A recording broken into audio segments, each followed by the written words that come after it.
To today's analysis on a unique topic that's been stirring debates in international trade barriers between the United States and India, focused on something you may never have heard before: non-veg milk. Let's dive in. India, the world's largest producer and consumer of milk, has a deep cultural and religious connection to dairy.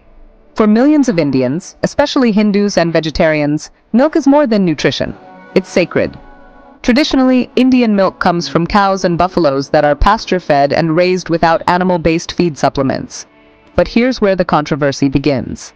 In the United States, dairy farming practices differ sharply. American dairy cows are often given feed containing animal byproducts like bone meal, blood meal, or fish meal, a cost-effective way to boost protein intake and increase milk production.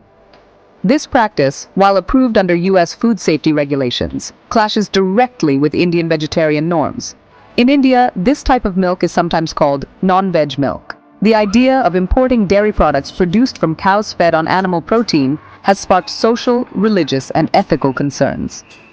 Indian regulators, responding to public sentiment, have imposed strict barriers on dairy imports from the United States, demanding certificates that the milk comes from cows, not fed any animal-derived feed.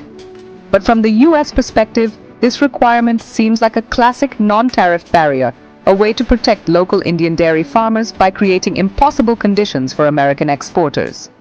The U.S. Trade Representative has even raised this issue in bilateral trade talks, arguing that such demands are unscientific and discriminatory.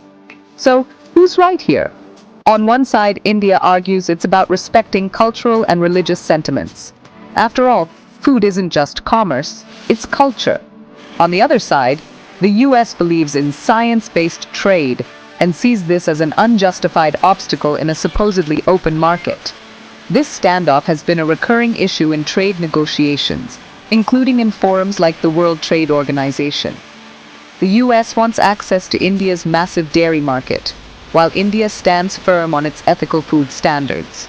Beyond trade, this clash highlights a bigger question facing global commerce. How do we balance cultural values with free trade principles? Should countries have the right to block products based on religious or cultural beliefs? Or should international trade rules override such barriers? There are no simple answers. In recent years, both nations have tried to smoothen relations, signing agreements in technology, defense, and even agriculture. But the dairy issue, especially the non-veg milk debate, remains a stubborn knot. It's a reminder that globalization isn't just about economics. It's about understanding each other's values, traditions, and ethics. So next time you pour yourself a glass of milk, remember, in global trade, even the simplest things can carry complex stories behind them. Thank you for listening.